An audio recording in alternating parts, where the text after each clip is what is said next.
Everybody, we'll draw our first 50-50 ticket number in about 30 minutes, so about 25 after. Also over here on the west side, there's silent auction items. And I just want to make sure everybody's aware there's quite a few nice items over there. And if you want to pay with credit card for those, you can. Not for the 50-50, but for silent auction.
Mic check, 1 2 3. Mic check 1 2 3.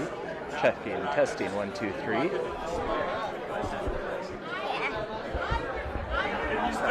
What? What did they say? Here.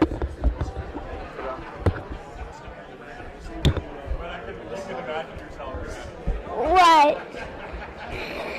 My name's Winston. Good job, bud. Okay, thank you. That's all I needed. Just had to test.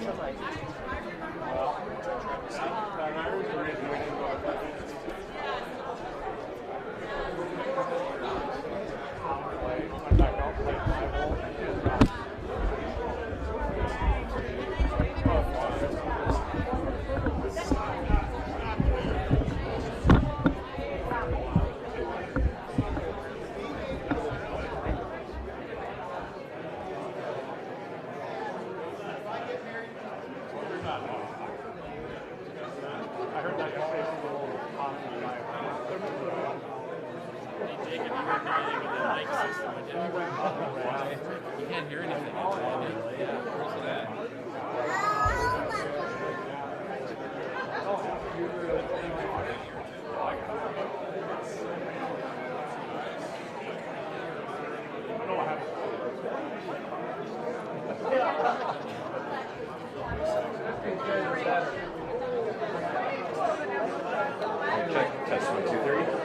2, 3.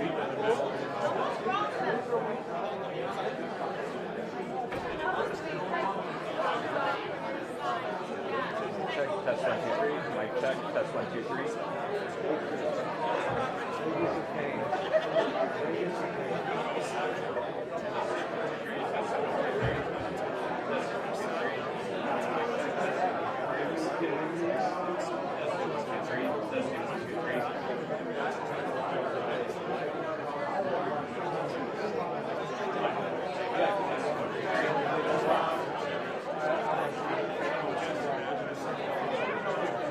Hi, bud.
Didn't work very good for me the first time. This one's like, him and I will kind of break it apart together. But I bet orange means it's weak, huh? What's that? Orange probably means it's weak. I bet that one's green. Yeah, this one's probably dead or dying. You can get it on a charger. Well, they got different ones. I don't have my readers. So this is 1-2. This one says 1-3. I mean, is Mike 1? I don't know. May not be active, but I would expect that that's not good. No. I wonder who would know anything about that. Somebody with this place has got it. Somebody ran it. We can use the same microphone. Right. I brushed my teeth yesterday. We should be good. Won't stink it all up. Right? Well, hopefully not, anyway.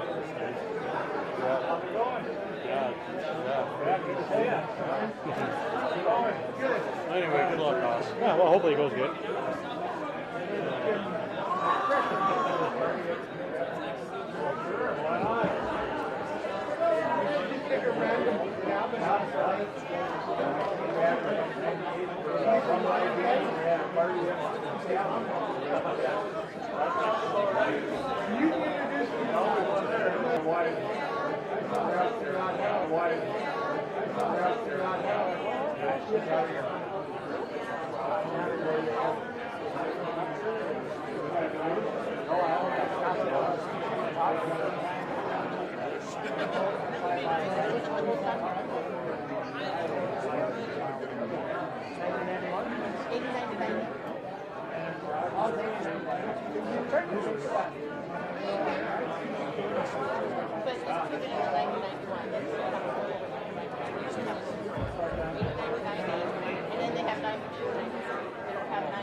See, like this one.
All right, everybody, we're going to draw for the first 50-50 raffle right now.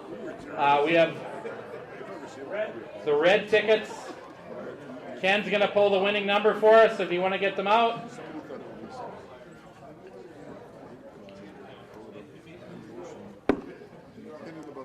All right.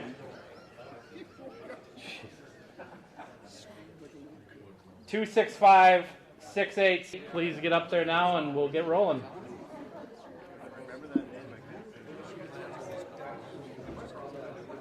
Just better verify the winner.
Thank you for doing so often. Show your own life.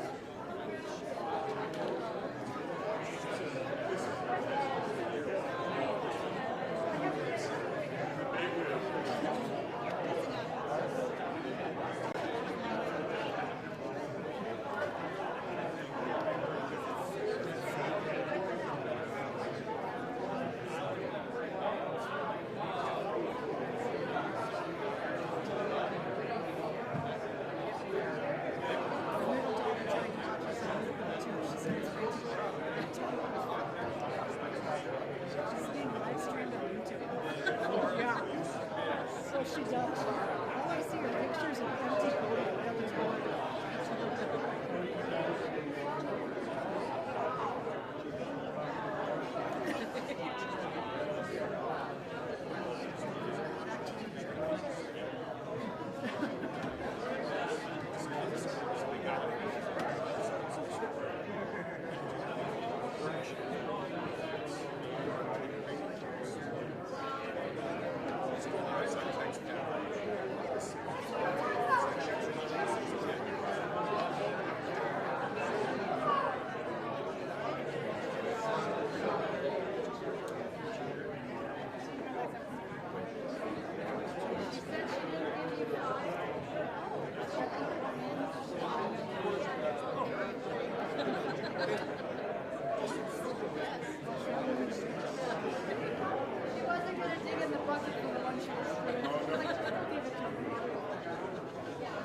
All righty, I think we're ready to start the short program that we have. If we can get you all to settle down again, please, and find your chairs. We'll get going here in just a couple of minutes.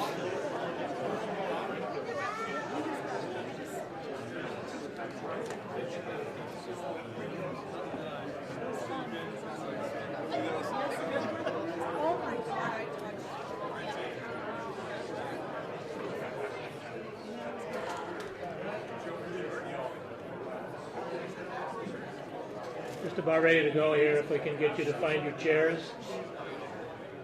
Got a few folks that are going to make a few comments here and before we have the closing.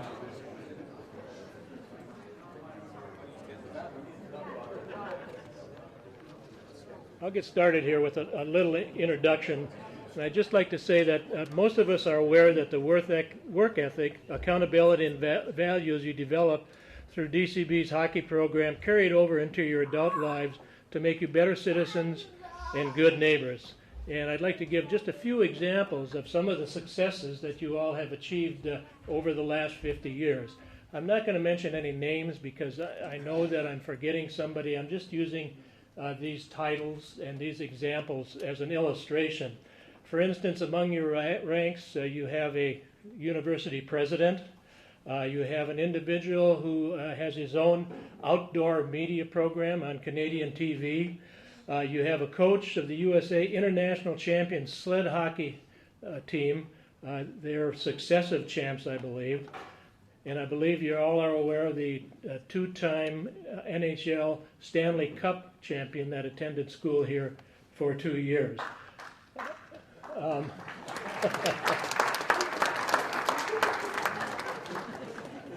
You also have a Coach of the Year in a prominent Midwest hockey state who I believe is going to be here, and many, many medical professionals, educators, builders, business people, farmers, and artists that are among your ranks. And you know, I'm just touching the surface here. There's many, many successes to speak about, and like I said, I'm reluctant to mention names because we're forgetting somebody.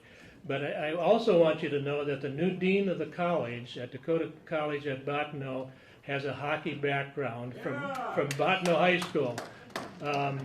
He's a former Bottineau Brave, and in his high school years was an all-state hockey player for the Braves. So your hockey program should be in great shape.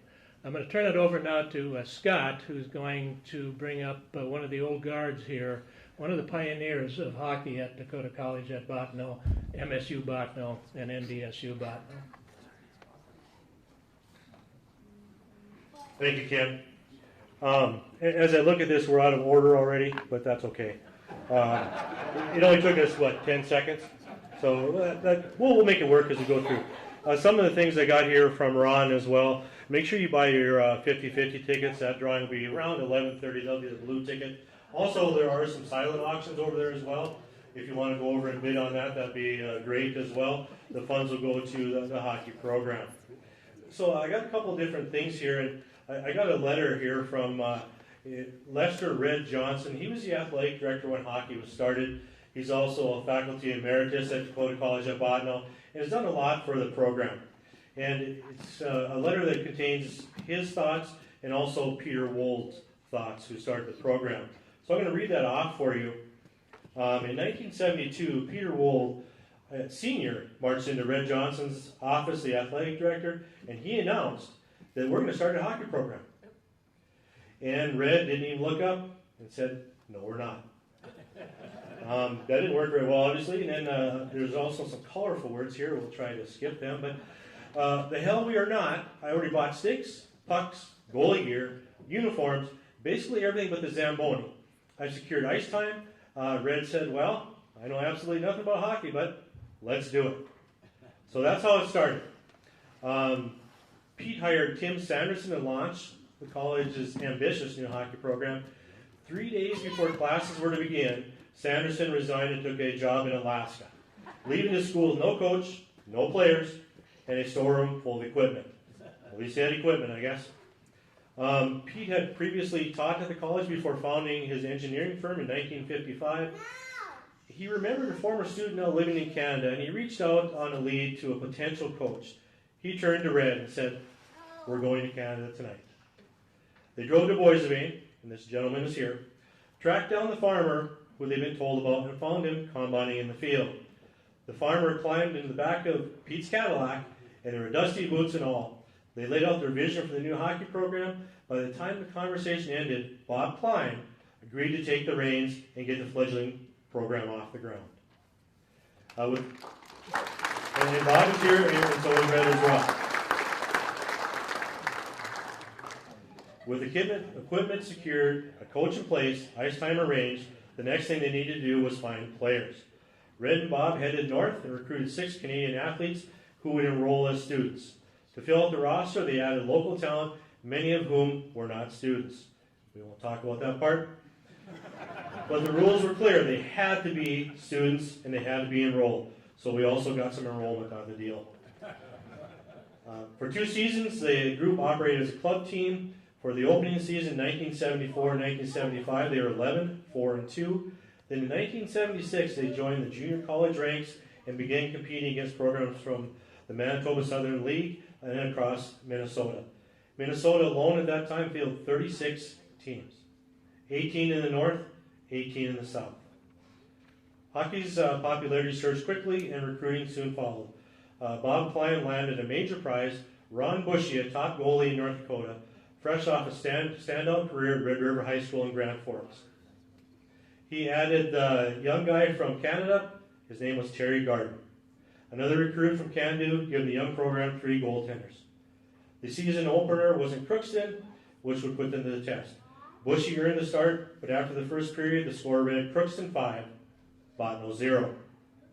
It was time for a change. Terry Garden stepped in the net for the second period, and everything shifted. By the end of 2 periods, the score had tightened 5-3. Then came the breakthrough. Garden didn't allow a single goal the rest of the night. From that moment forward, the college never looked back, and they had found a goaltender in Terry Garden. The same year, the fledgling program received a bid to the National Hockey Tournament in Eveleth, Minnesota. Unsure of where they stood in the hierarchy, they watched Minnesota North face Minnesota South while they were matched up against the Minnesota number 2 North team, who they defeated. When the tournament wrapped up, the brand new sanctioned program finished second in the nation. Not bad for a debut program. The 1976 team was a significant milestone, showcasing the program's early competitiveness and setting the stage for future national titles. Just a little side note there as well, in that national championship game, Terry Garden had 74 saves, which is, amazing. So far,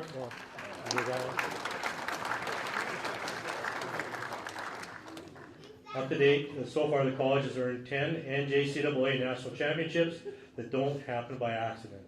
It took Pete Wold's senior unshakable confidence and Bob Klein's steady leadership to make it possible. It was a genuine pleasure to serve as athletic director. This is from Red Johnson, and shape the program from its earliest, scrappiest days into something the whole college should be proud of.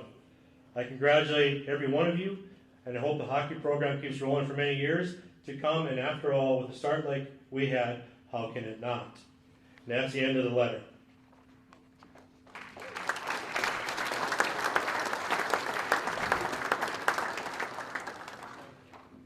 And as a committee, we kind of wanted to have this, a few different speakers, different perspectives. So we kind of went with, I hate to say this, but maybe one of our older players. And if I could have Noah Walter come up.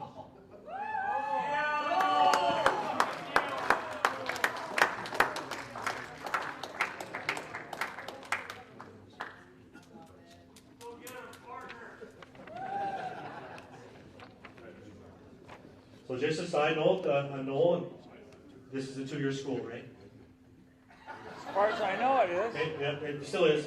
So he was an original team member. He played in 1974, 1975 season, 1975, 1976 season. Remember, I'm a math teacher. He played also in the 1976-1977 season and was on the club team in 1979 to 1980. I don't have my calculator with, but we'll just forget it. He graduated from Fargo North in 1974. He lived in Botno from 1974 to 1980. He's retired from the Fargo Fire Department. He's married, 3 sons, 1 daughter, 5 grandchildren, lives in Knife River, Minnesota, and I think we're fortunate to have Noel back. Thank you, Seth. Well, I'll tell you that letter that he read from Red tells it all. And I remember getting asked to come up here to play after high school state tournament, and by Mr. What was it again? Well, it mentioned there, Sanderson. And I think Pete Wold was there also, and mentioned, we want to make this team out of all North Dakota product. And then I come up to school in the fall, and we're already in our second coach, and there's a bunch of guys from Minnesota, a bunch of guys from Manitoba, and I'm going, something's not right about this. But it was an experience I'll never forget. Coach Klein comes in at the last minute. He took all these players. He didn't know any of us.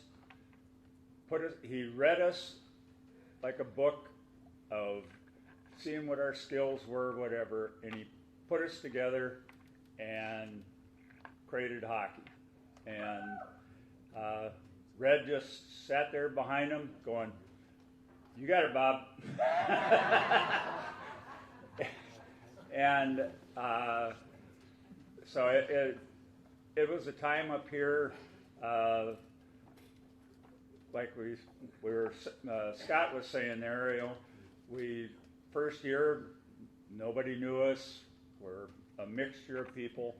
Then the next year we go on to the Nationals, and we show up at Evelyn, Minnesota. We went over, I think we finally got a bus if I remember, to get to go to that. In other words, everywhere we traveled was in a van, a station wagon, and Bob's car. But I think we got a school bus, maybe it was a tour type bus, I forget. But we get over to Evelyn, and U.S. Hockey Hall of Fame and all the history of the Iron Range in Minnesota. And lo and behold, they'd never heard of us. They didn't know who we were. They made a booster club for us and a gifted token plaque for us for participation. And I don't know if that's what set us off, but there we end up in second place, losing to Canton, New York. And got back to town, and we were met by a caravan out about on the turn of the Highway 5 in the Willow City Road. And what can I say? The program's going good. It's probably, you guys in the later years now you've had the ability to have social media to help promote this event's being a live stream. I get to watch games now that they're playing all the time. Well, we didn't have that privilege back then. But maybe a good thing that we didn't. But we did have our conferences after games at either the Canadians' house at 622, whatever street it was, or at us American guy's house at 610 Main, right on Main Street. And we critiqued the games. But it's a memory I'll never forget, and I was looking forward to this for a long time. This getting together, and it's hard to believe, it's been 50 years already. And all the accomplishments that these teams have made, looking at all the memorabilia around here and everything, and the goals that people have accomplished. And I want to thank everybody for the opportunity to be here. This community supported us like you wouldn't believe. And thank you very much.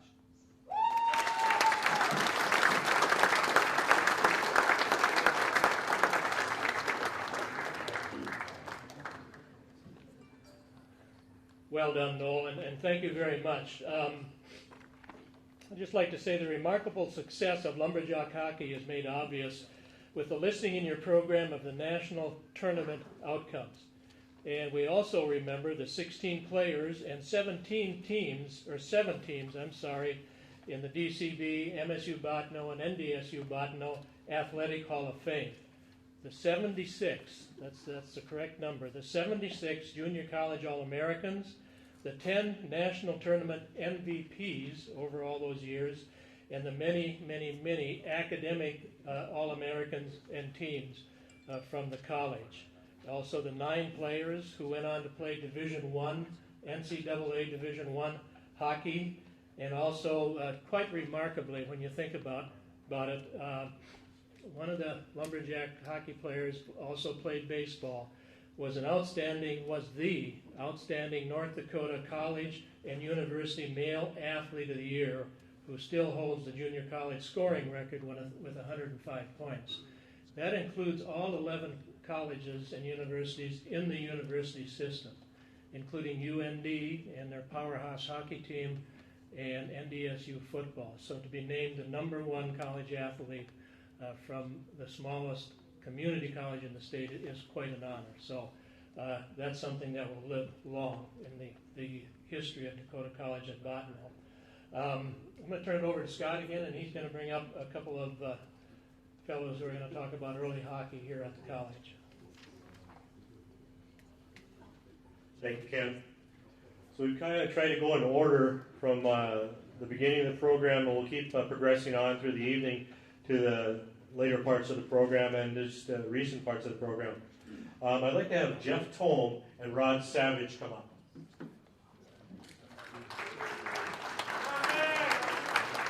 Just a little bit of history of these two gentlemen. They played in 76, 77, 77, 78. And I had the chance to see Rod inducted into the DCB Athletic Hall of Fame as well. Okay. So we'll give this to Jeff here, and he'll wallow you. Hello, Lumberjack family. First off, I'd like to thank the organizing committee and Coach Travis for inviting me to speak here tonight and be part of the Lumberjack Hockey 50th reunion celebration. I truly consider this to be an honor to be with you all tonight. Speaking of the organizing committee and all those individuals working behind the scenes here, could we all just give a little round of applause for all the work that they have done to make this happen tonight?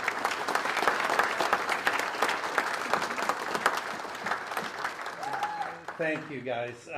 From its humble beginnings 50 years ago, like Red so well explained in his letter, this program has excelled far and above and beyond what I'm sure Pete Wold and the first people that started this, the log rollers, could ever imagine. We are all here tonight gathered because you belong to something very special. If you are here tonight as either a former player or that you have met someone, through the college, you're married to them or whatever, you know how special that this place is. To the players, spouses, coaches, and staff and fans alike, from the bottom of my heart, I salute each and every one of you that are here tonight. Long live those Lumberjacks.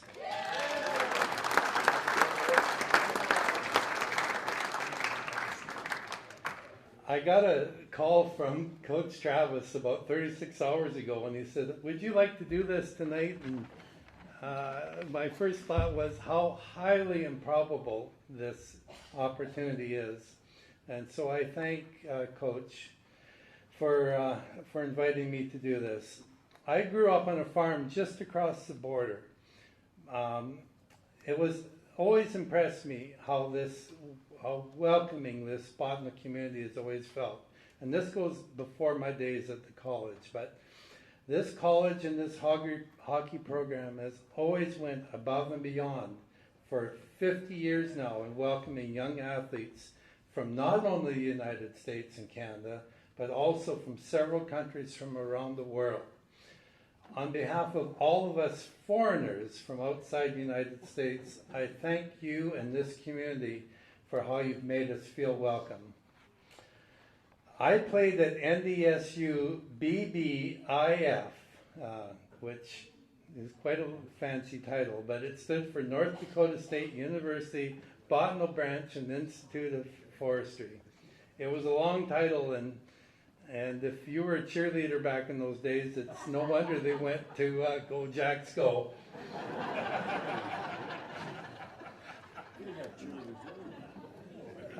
Just a quick glimpse of what it was like to attend this college and what the early hockey program looked like. I do this as best as I can recall because it has been a few years ago and memory can play some tricks in your head. I'm going to guess that a few headshots from hockey, a few alcohol shots from Captain Morgan and Budweiser, and maybe a little secondhand Cheech and Chong. Secondhand. It might have scrambled a few brain cells along the way, but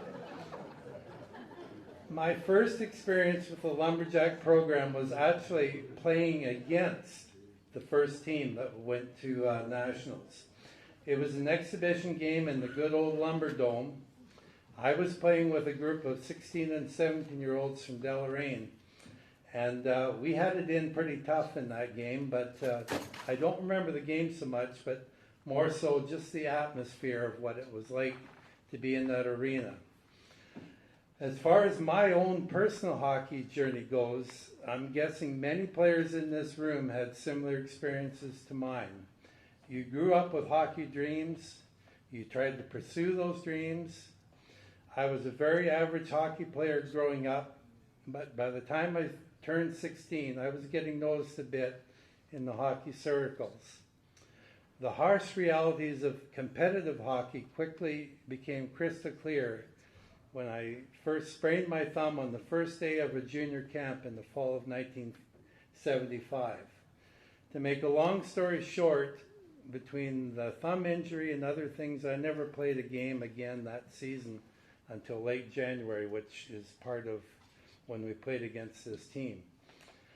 Our group in Deloraine, we went into provincials in the 18 under or juvenile category, and on our road to provincial finals, we came across a juggernaut team from Elm Creek, St. Cloud, and it was also the team of a future Hall of Famer who you'll be talking to or we'll see in a minute here.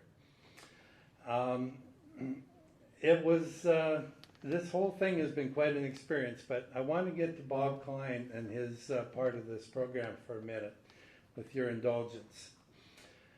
I was working at a construction job in Brandon when I got the call. I had no clue that this was coming. It just came out of left field.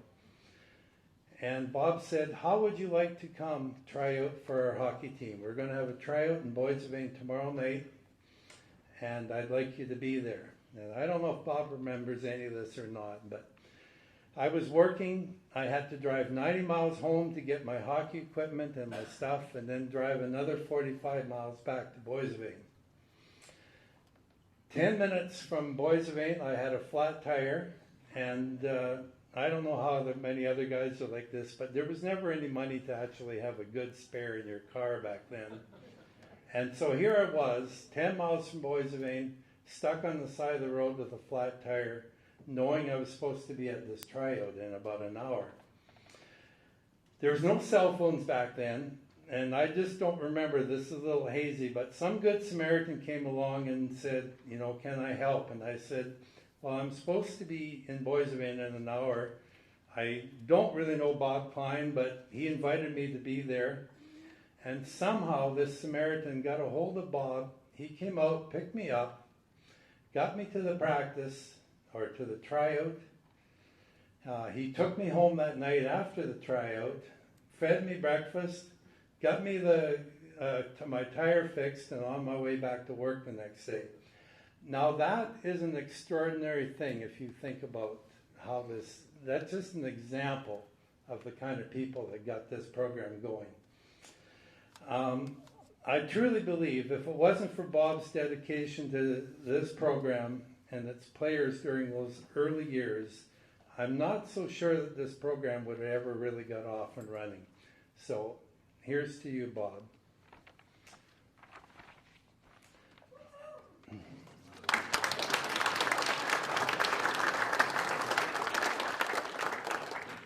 I had a million stories that I wanted to tell tonight, but I know it would just take too long. But maybe after we're done here, some of those will start coming out. My friend and former caretaker at the Botano Community Arena, better known as the Lumber Dome, we used to play pranks against one another, and you never know how these things are going to escalate. But the motto was always, you don't get mad, you just get even.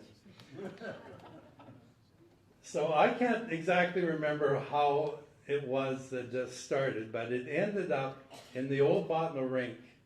There was wood floors upstairs with slivers and splints and you name it. But I came up one night after practice, and he had, I'm sure it was him, he nailed 3-inch spikes into both of my sneakers into the wood floor. And one of these days I'm going to get even, but that was a good one. We started the 1976 season with what should have been about 17 players. We ended the season what I would call the Dirty Dozen plus one. The plus one was because the 13th player in our team was our third string goalie. It is a testament to Coach Klein's leadership and every single player on that team that we stuck it out and we never quit on ourselves or our team. We played in the Southwest Manitoba Hockey League against senior teams back at that time. The going was pretty tough for 18 and 19-year-olds, playing against mostly grown men with years of hockey experience.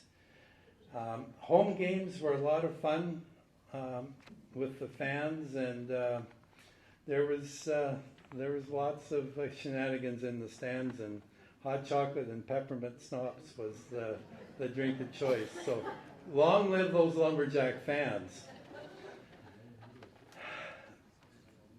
It would be a fantastic occurrence if somehow, some way, the Botano community could find a way to have a new modern facility for this hockey program.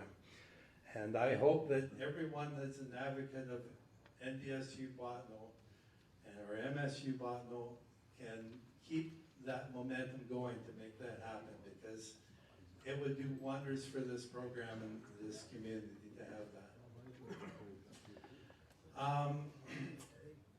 I would now, there was many highlights of my hockey years here, but two of the biggest ones were being a roommate of the aforementioned Hall of Famer Terry Garden in my first year here. And the second one was playing alongside my good friend and teammate Rod Doc Savage. I would invite Rod to come up here in a second to speak to you. He's an incredible hockey player and athlete, and for anybody who didn't get to watch him play, you missed a treat. But just before that, there's 4 people I want to point out tonight that I hope we all can pay tribute to. The first one is Peter Wold and the group of log rollers who had the vision and provided the means to get this program going. The second is Bob Klein and the pioneer hockey players who played under him in those early years. The third is my friend and mentor, Coach Gary Warren, who I had the pleasure of being his assistant coach for 2 years.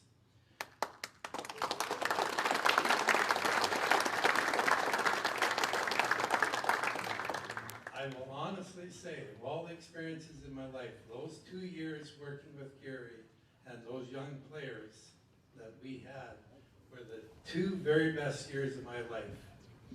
And thank you, Gary. It was amazing what you did in that program. Last is Coach Travis. I've been watching from the sidelines your success and what you've done with this program all these years, and I can't imagine anyone who would have been in, how this program would have been in better hands than what you've done here. And last but not least, I want to send a look up to Mr. Terry Sharnholm. No one, nowhere, has ever dedicated his efforts more loyally and faithfully than Terry did from day one of this program to cheer on its success. He is as much a part of this success story as anyone in this room. No one's face would light up brighter than Terry's did when you would just take the time to talk to him anything about lumberjack hockey. There is no doubt that he is looking down tonight at this event and smiling.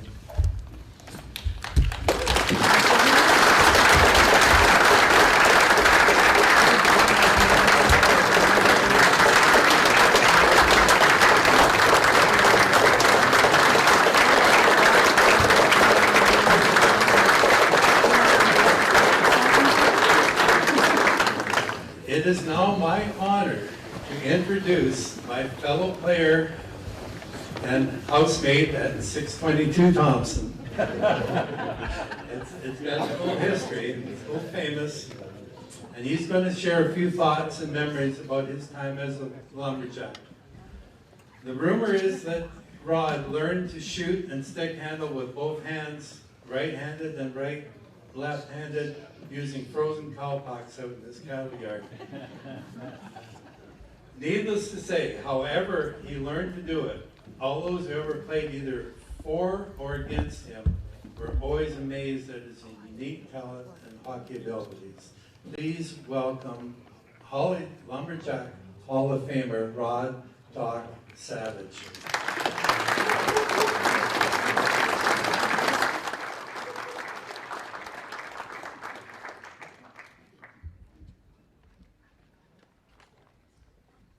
622 Thompson. Ken got us that house. Don't know if he regrets it or was happy about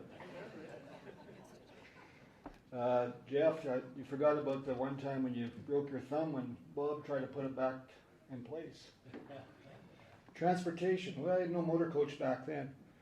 First year is that van in the station wagon Noel talked about, and that station wagon had seats that were about as soft as a piece of plywood. Second year we got a bus. Well, this is great. Yeah, new school bus. Painted the team colors. Had we won that last game, we would have took that school bus to Lake Placid for nationals. We played in the Southwest Manitoba League, and we were all 18, 19-year-olds. Probably their average age was 25 plus. A lot of ex-juniors, Western Hockey League players, a couple semi-pro players that we were playing against. They tried to intimidate us. Coach Klein taught us to keep away from that, so we stayed disciplined. We were only, like they said previously, we were 3 goalies, 10 players, 10 skaters. You know, we were in the best physical shape of anybody in the league. Did a lot of double shifting. Videotaping, that was a new thing. Like I said, we had no social media, no phones, nobody had a video camera. This is a great big video camera. Doug Bremner taped a game for us. So he was in the goal judge stand at the home net, and the puck got deflected, and Doug said this puck kept getting bigger, hit the wall right behind him. Anyways, Bob Klein and Bobby Clark, some of you youngers, Bobby Clark played for the Philadelphia Flyers. They were really good friends. They played hockey together. He sent this videotape down for him and Fred Sherrill, the coach of the Philadelphia Flyers, to go over. You know, so they sent back notes, just keep doing what you're doing, Bob. So good tribute to Bob. He was on the right track, that's for sure. I got five of the 6 goals that night Flyers never called.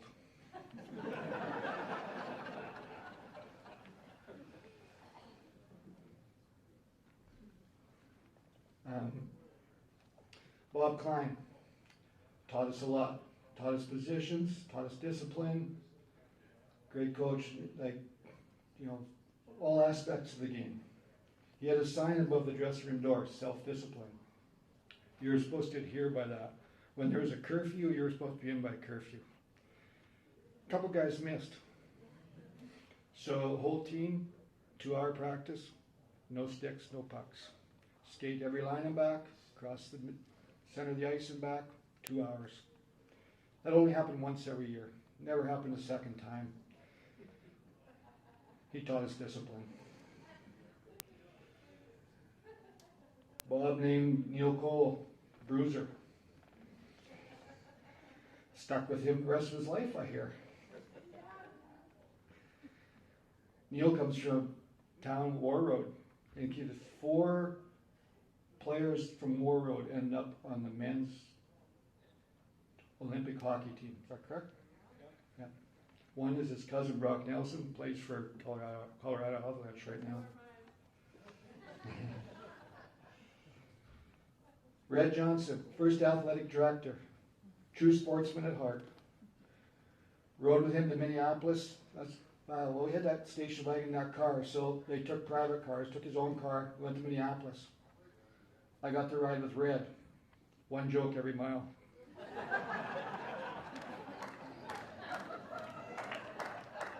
We won't tell a Burger King's joke. He was lots of fun, entertaining, but he was respected by the whole team.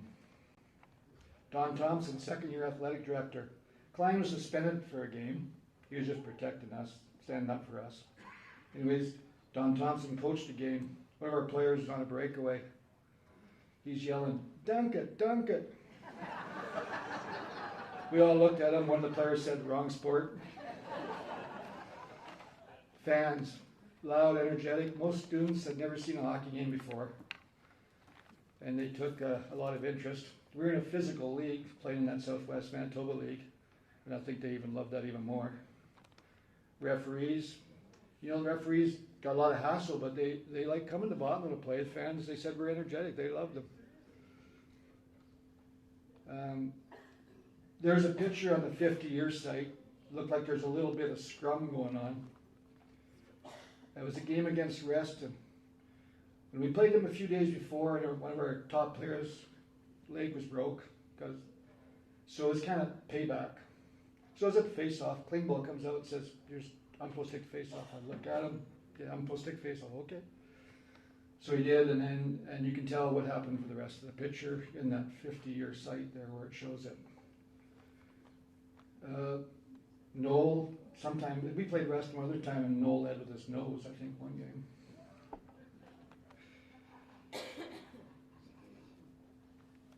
I went on to run the hockey program for Reston for a couple of years after, and we had a lot of laughs about that game that we played. Community was very supportive at the games and the program. Log Rollers played a big part of the program going for 50 years. I also want to mention Terry Charnholm, never missed a game. Jack Woods, unofficial photographer, mastered taking clear shots through that wire mesh. With a forestry school, we got to meet people from all over and we had lifelong friends. And it's a time I'll never forget, those 2 years of being here. They say sports teams always vie to be the most popular in campus. Well, we were all best of buddies. The basketball, the volleyball, hockey players, we were all friends. We supported each other, went to each other's games. Basketball players taught us the rules and strategy of their game. We did the same, taught a few of them how to skate. So it was a fun time. We got along really well, all of us. Small college, we knew everybody. So I'd just like to thank Botno for having me here for 2 years. It was a pleasure, and I'm honored to be here. Thanks.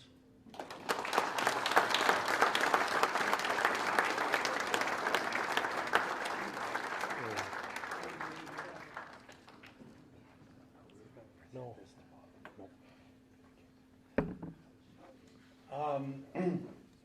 On behalf of the first generation of hockey players under Bob Klein, I would like Bob to come up here and accept this little memento that we got for him. as part of what he did. So, Bob, would you come up here, please? And can I get all of Bob's players that are here tonight come up here and join us, and hopefully someone can take a picture. Murray, Neil, Noel, Rod, everyone that is one of Bob's players, please come up. On behalf of everyone here, Bob, this is a little memento. We call it the Mission Cup. We never won any championships, but we did go on a lot of missions while you were coach. And for anybody here, that's a code for something. Hold on, I gotta get a picture. That's how I am. You can't put any beer in. Hold on, everybody look here. Look at the old side white. Oh gosh, I gotta get out of here.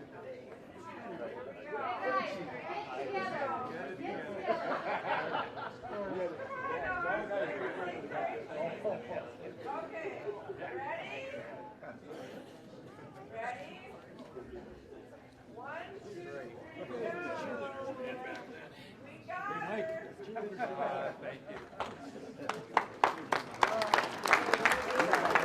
Thank you, dear. Thank you.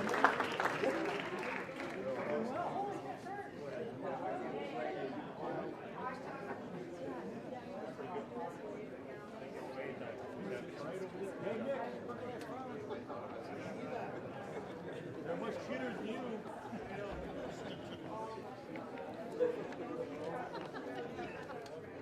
Okay, I think I'm up next with an intro. Give them a few moments to sit down.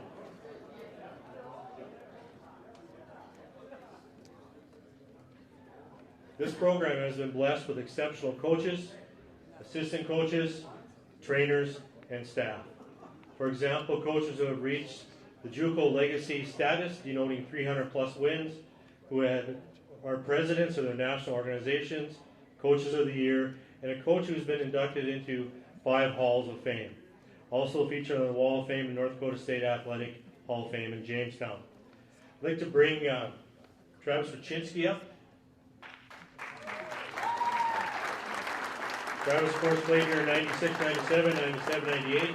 He started coaching in 2001 and 2002, and his teams have won multiple championships.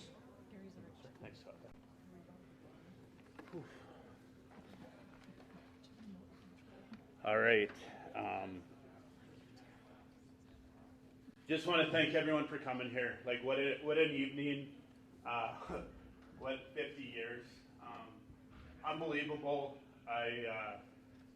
I'm just not at words, but I'll say a few here. But it's been so awesome to be a leader of this program the last 20 plus years, and an honor to play for Coach Warren. But we'll get started here. Thanks for coming. One thing that I really regret in my past coaching here has been alumni events.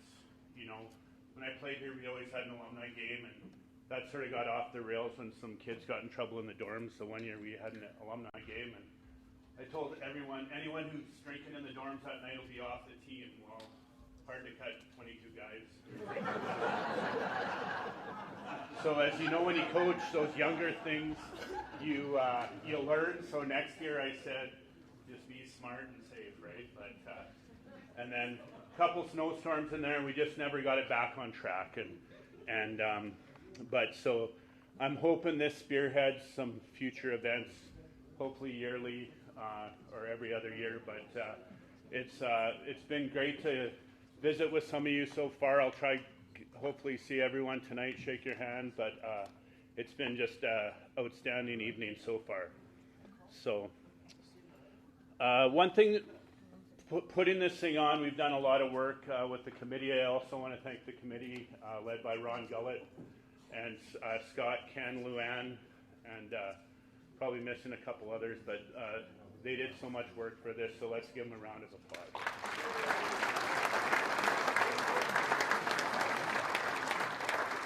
But seeing all the old pictures, and then there's the Courant through the Botno Library, we got the archives. Thanks to Matt Semich and Scott Wager for showing me that. reading the old stories. And if you get a chance to go to the college tomorrow in Thatcher Hall, 1108, there's some of those pictures up.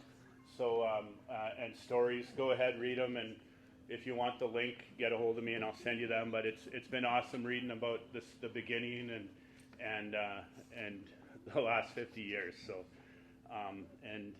and also reading the stories that some of the stuff that I've gone through as a coach, Coach Warren's gone through with his teams, Coach Klein with his teams, and it's just funny how that works. So,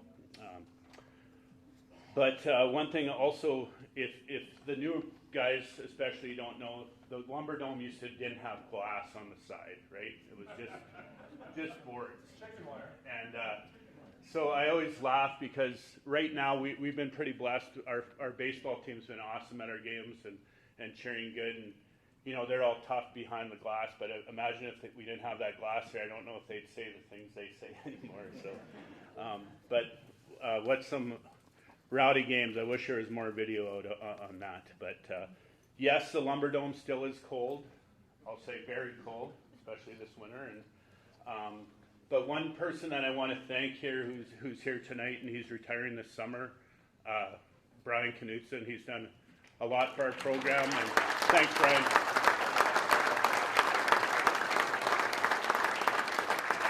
You don't get to 50 years without good support from the college. And there's two people here tonight. There's a lot of people here from the college, but I want to point out, especially, better go over here, Dr. Ken Gross and Dr. Miegler.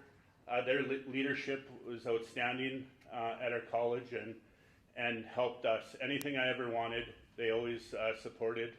And I think they should stand up and give them a round of applause. Thank you, guys. And that's all our athletic directors and all the administration. We don't get to 50 years without them. So. We remember all the teachers, staff who helped us too. We all look back at our times in Botano, and we always have that teacher and staff, and we still have those great people at our school. They've changed, but it's still a really good place, and we're blessed here, and especially to have our community. If you know, college hockey today has a lot of changes. We went from JUCO, NJCAA to ACHA in 2017 because NJCA disbanded. We still play a tough schedule, still travel a lot in a little better bus than when I played, but sometimes breaks down too, so you got to remember that. And we're still working hard on and off the ice. Recruiting is tougher than the JUCO days. There's a lot more options for players, and we cannot give out our log roller athletic scholarships anymore. But we can do scholarships through Foundation Office, so if anyone's interested in starting one, I would like to pursue a 6'2" goalie who's lights out as one of the criterias, okay? So make sure we put that down when you see Paul. But in all reality, please try to encourage people, kids from your community or family members to come, because we all know this is such a great place, and we try to give kids the best experience they can. One cool thing that I look back at this is my first encounter with the Botano Lumberjacks was the early 80s after a Mini-Mite Adams practice back in Canada. Botano was in Saskatoon, where I'm from, to play the Kelsey Amerks.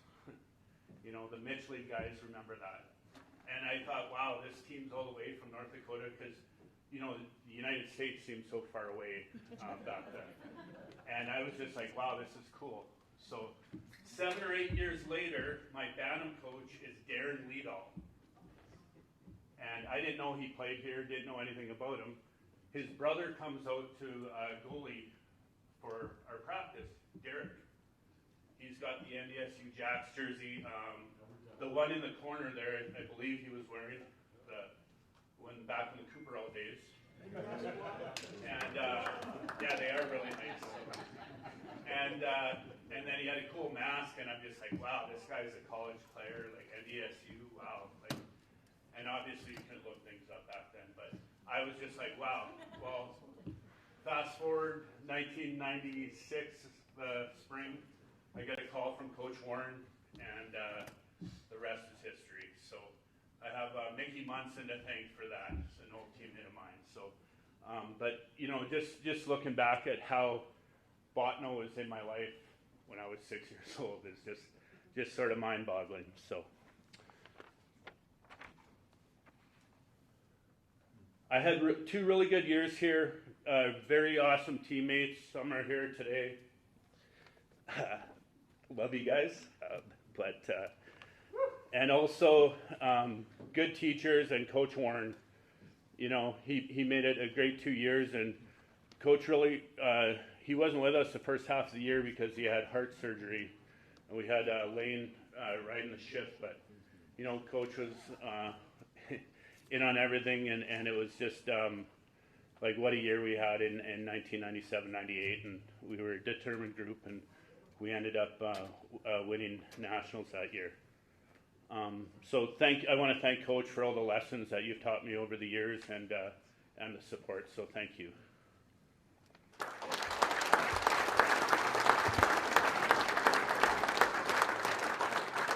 The great thing about events like this is when you play on a good team, you pick up your conversations from your teammates. You know, we're talking about things from, trying to do the math here, Scott, help me out, but, you know, 30 years ago, stuff that happened, and it was like it happened last week. So it's just great to pick up those conversations. So obviously, a lot of good stories tonight, and just cherish them, all right, and cherish those teammates who you played with. I also want to make note of two great supporters of Lumberjack hockey in Crazy Fingers, Gordy Lindquist. You know, we all love Gordy.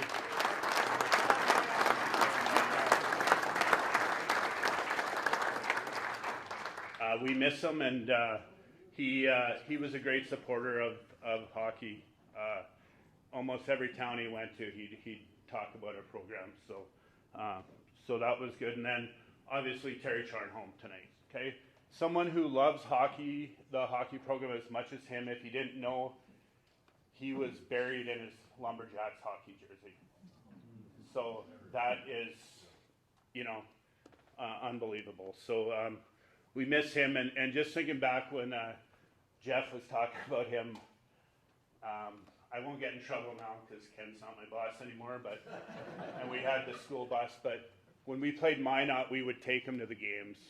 And I don't know if some of you guys, if that was when you guys played or not, but I remember we drove down Bennett Street where he lived, and we dropped him off, and the boys were just, Terry, Terry, Terry. He must have had that smile on his face for weeks, so it was so awesome. And then I also remember him every, when's the ice ready? When's the ice ready? When's the ice ready?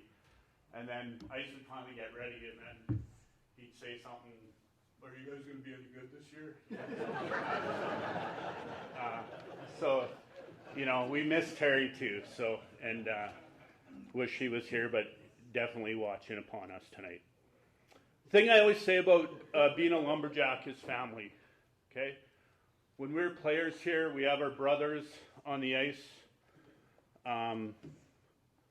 We always have that leader type big brother, right? Probably our captain or our older guy. We always have that mouthy little brother, right? Who can't shut his mouth up, okay? Gets the team in trouble, okay? We always have teammates who think they're better players than they are, and the coach is screwing them, right? But we have the teammates we can count on, right? And we're always there for our brothers, sticking up. And that's one thing that I'm so proud of this program, that, you know, everyone here, right? We're all a big Lumberjack family, and that's one thing that we've really pushed over the years about being together and representing it, and making, you know, I always say we want to make our alumni proud, you know, and I think we've done that. We also have our father figures in the coaches, okay? Obviously, Coach Klein and Coach Warren. And I hope I was like that to some of my players. And I don't know too much about Coach Turgeon or Coach Watkins, but I'm sure they were looked upon as father figures as well. We also have that mother figure in the dorm, whether it's a dorm parent, a school nurse, or a lady in the office who we'd always go see and maybe complain, or, you know, we miss our mom, so we're going to go talk to her. But, you know, Luann was that lady for us when I played. And now it's actually Christina in the bookstore who you saw. So, you know, it's all the same people, just different characters.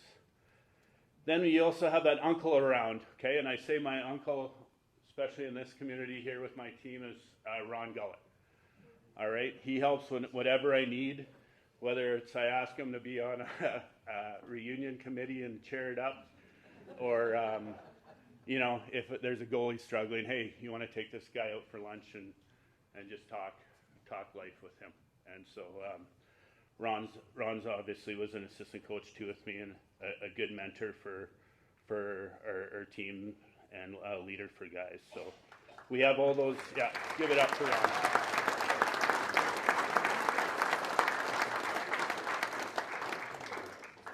And that's what we are, a big family. The bond between teammates can last a lifetime, as many of us here tonight know.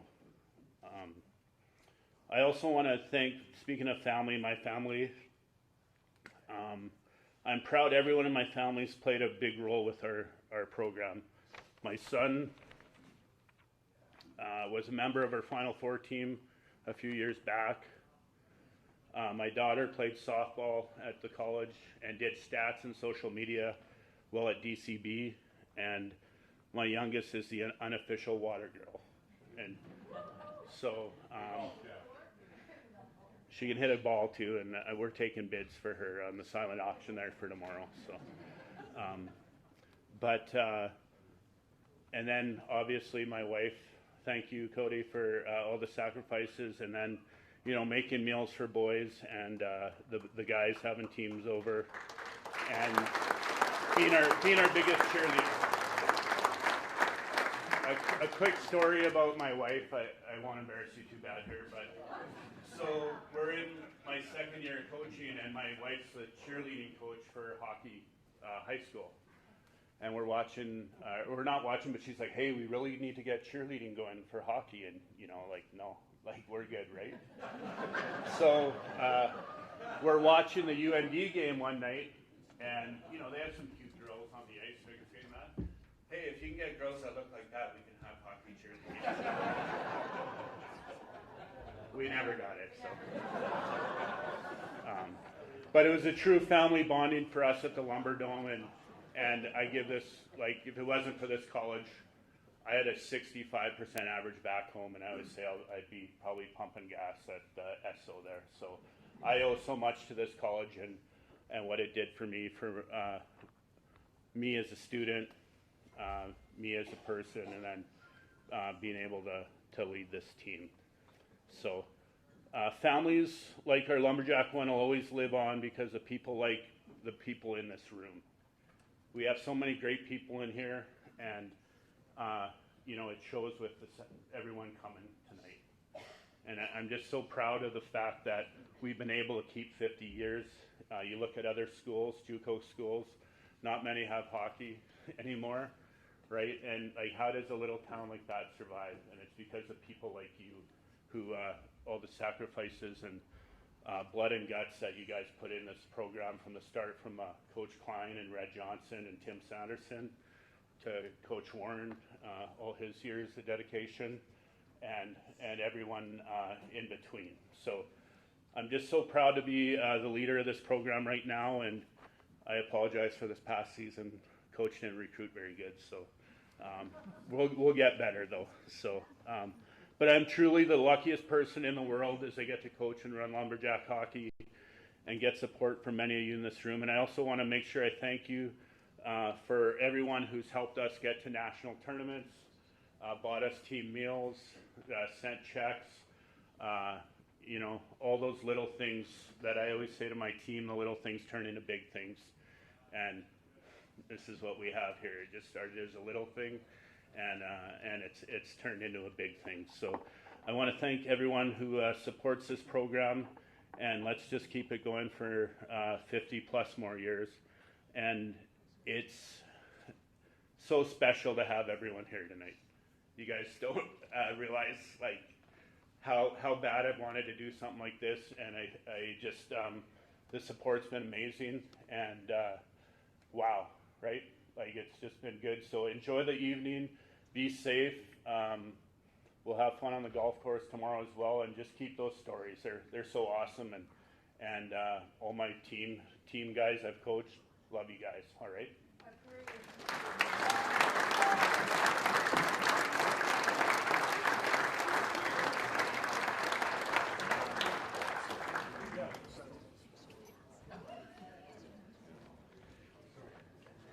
I'd like to bring up a young man who was here and played hockey after the turn of the century. Had the pleasure to meet Derek, as he was a New Century Scholar for North Dakota. And what that means is that he was selected by Phi Theta Kappa, the Honorary Society for Community Colleges, as the #1 student in out of the 5 junior colleges in North Dakota, which is a special honor. And I'd also like to mention that there's a young man sitting in here tonight who was also selected as a New Century Scholar. And they both played hockey at Iowa State. So I'd like to bring up Derek Berman to talk about hockey in the 2000s.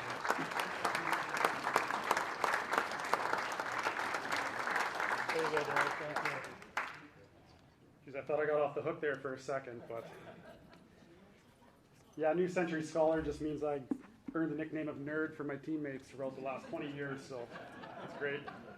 My name is Derek Bierman, as mentioned, as a member of the 2006 and the 2017, as well as the 2007 and 2018. First of all, thank you to Coach Ripczynski, Coach Gullett, the committee, and everyone else involved with the organizing of this weekend. It's a great reason to come back and see some familiar faces, old teammates, just get back to Botano. It's funny how just seeing things around town bring back memories of times you had while you were here. So, and thank you to those who came before me, who started this program, and to those who have come after and kept the legacy alive. I personally have a lot to thank Lumberjack Hockey for. Grew up in a small town in southwest Saskatchewan, about 8 hours west of here. After high school, I played a bit of junior hockey, didn't really know what I wanted to do with my life. Had a few opportunities to go to university, never went. I don't know what I'd be doing, honestly.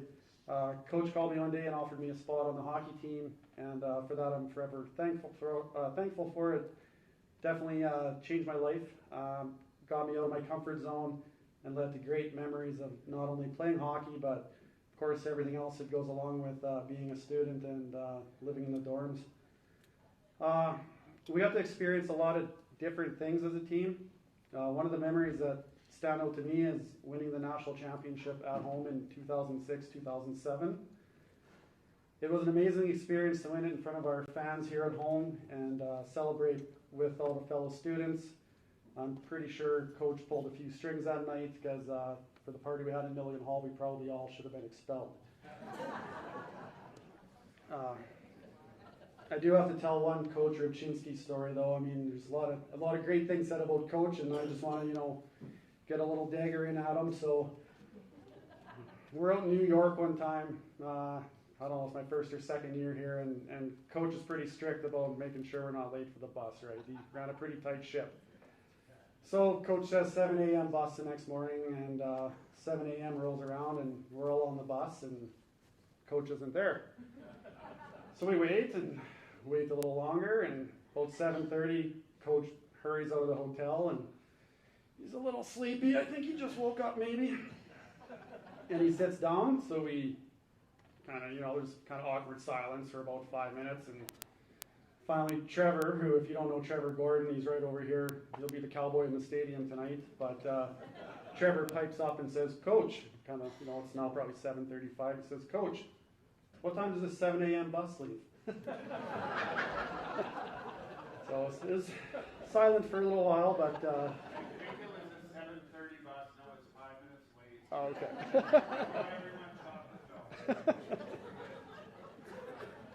Yeah, so being a part of lumberjack hockey, it gave me the kick in the ass I needed to get a college degree and open up a lot of doors, both personally and professionally. But the best part is my former teammates have become my lifelong friends, and I'm proud to be an alumni. And long live those lumberjacks! Thank you.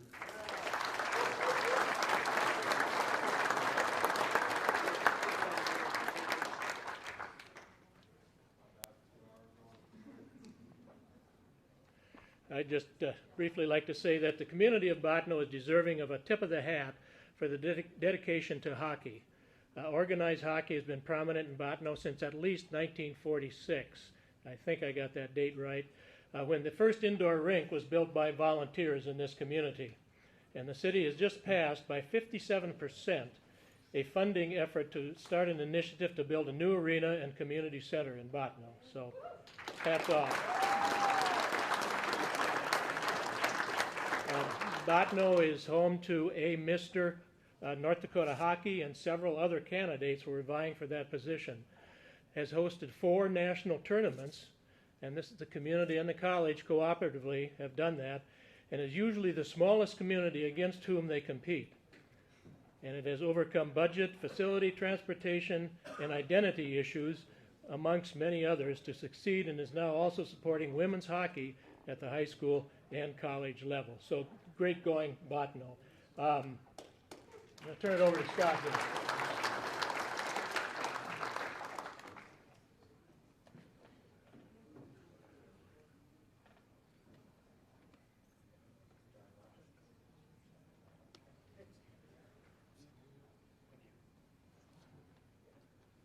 Next, I'd like to call up Dr. Jerry Migler. He was a previous campus dean. He was also a student at the college as well, and I got a chance to talk to him earlier today, and I wanted him to bring a saxophone, but he didn't bring it, so we couldn't find one for him right now. But he played saxophone in the band when he was a student here. He was also the dean when we started the women's hockey program as well, and that's been going for a few years now, and there's some display stuff over there for that as well. So I'll turn it over to you, Dr. Migler. Well, thank you, thank you, Scott.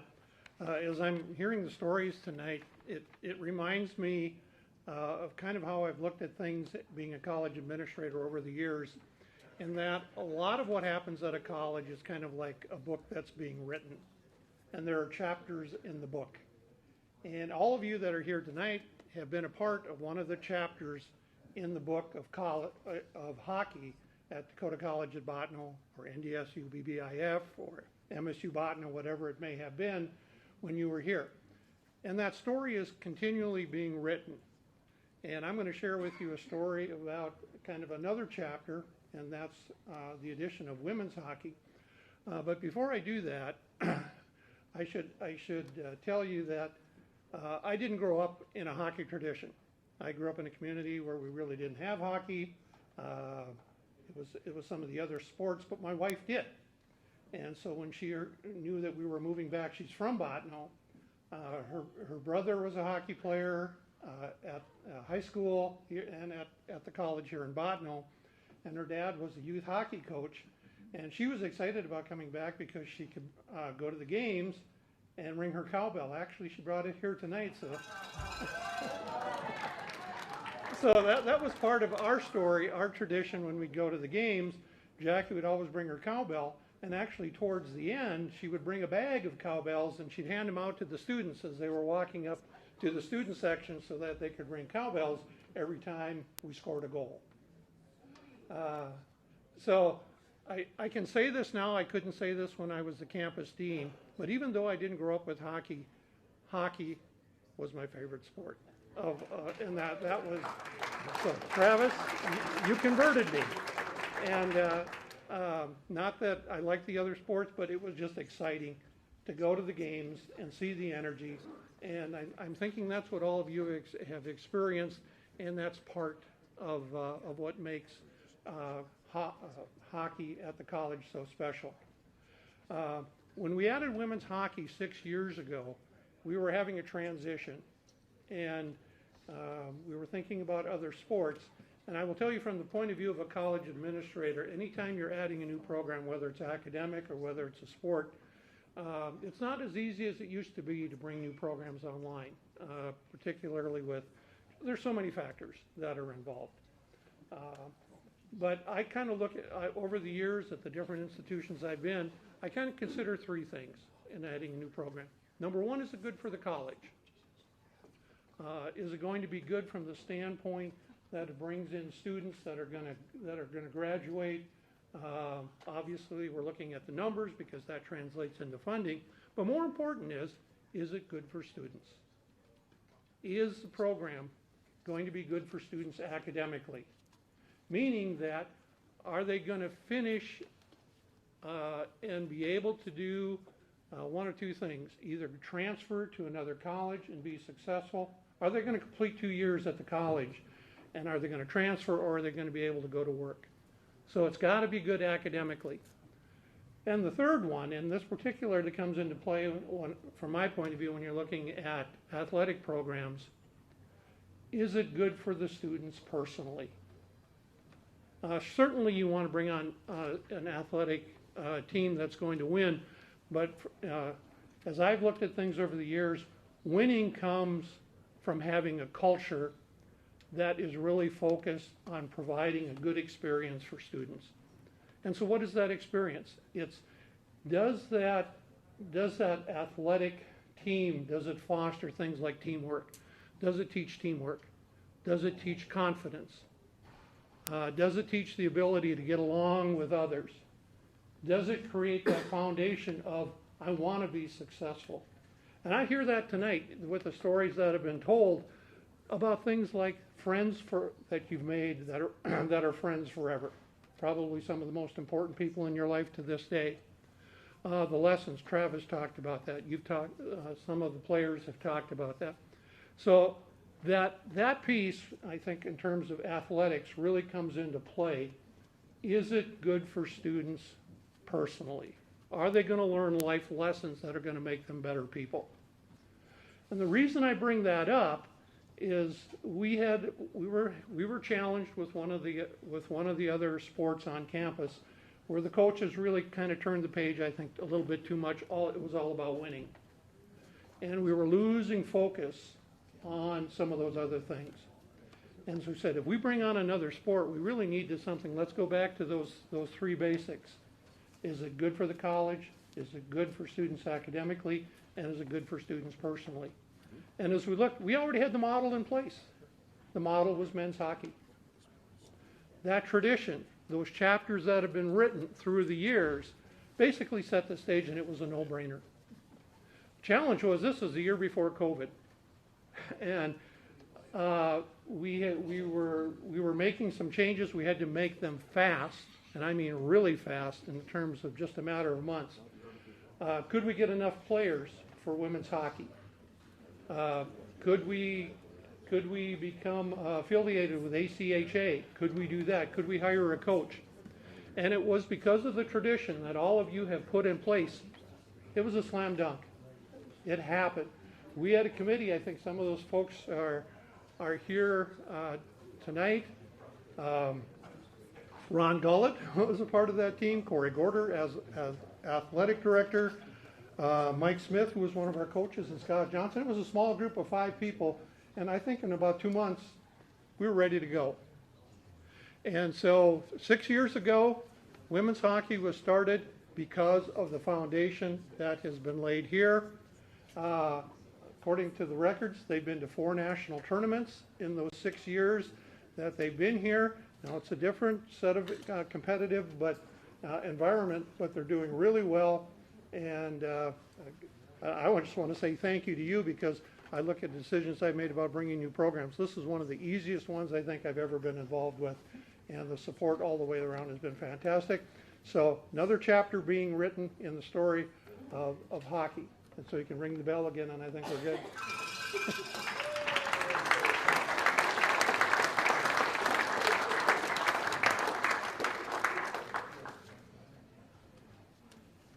So we're on intro number 5. And we have one speaker left as well who'll come up here shortly.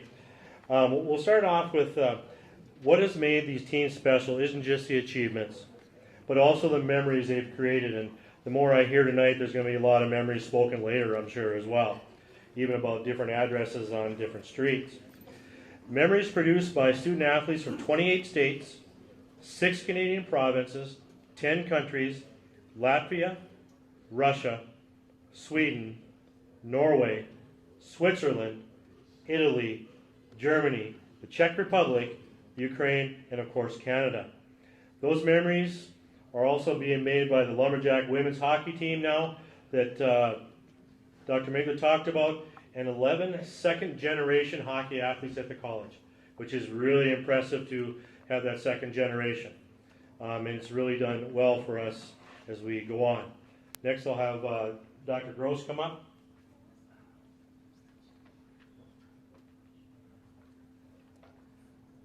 It's my pleasure now to introduce a young man who I just met probably a couple of weeks ago. His name is Casey Pearson, and he is the athletic director at the college. And I didn't get much of a chance to visit with him, but one thing I was impressed with was that he worked at the school here and went back to his home area, I believe, right, Casey? And liked it here so well that he is back here now as the athletic director. So come on up, Casey.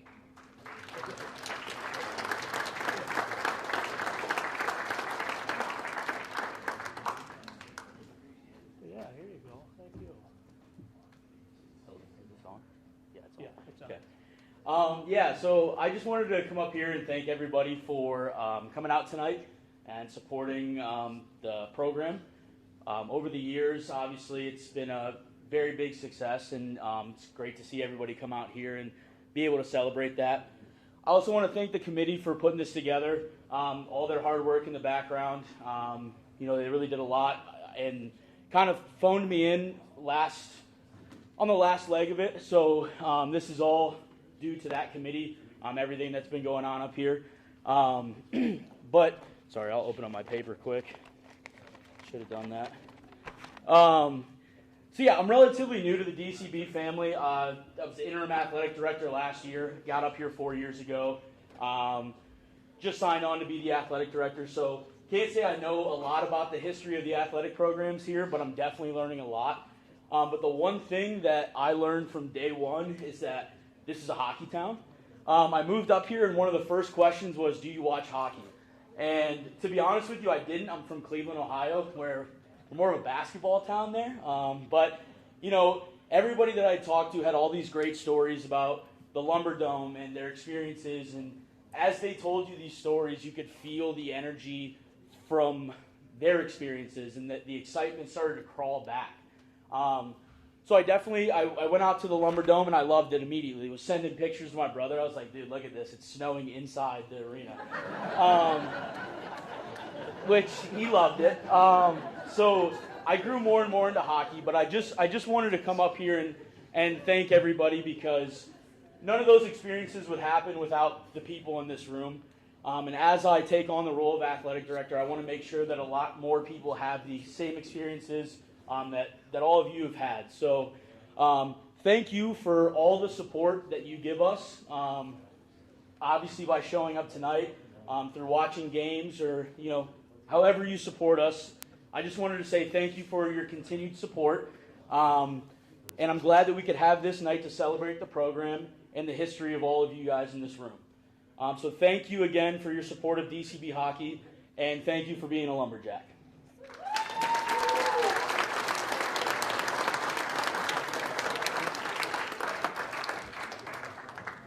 Okay, I have just a couple of housekeeping items.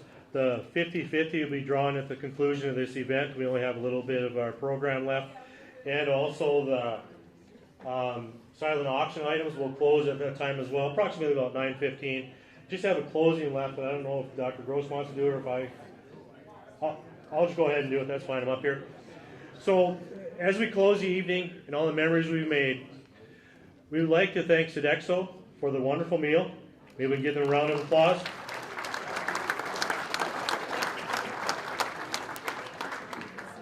all the volunteers who helped put this event together, the Cobblestone.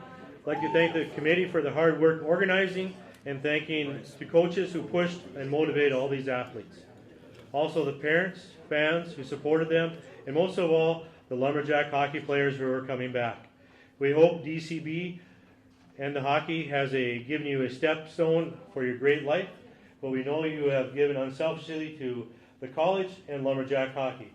And remember, you are united forever in Lumberjack hockey. Just a couple of quick sayings. One of them is up here. Long live the Lumberjacks. And the last one I have is Wagons Ho. If you guys know what that is. Okay, have a great night, and we'll conclude here with a drawing, and we'll close the silent auction items as well.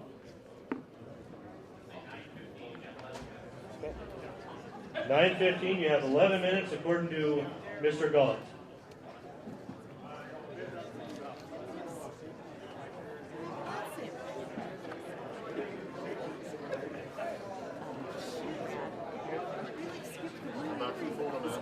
Before everybody leaves as well, we're going to do a picture of players only. Players and coaches, I guess. Leslie corrected me with not the middle finger.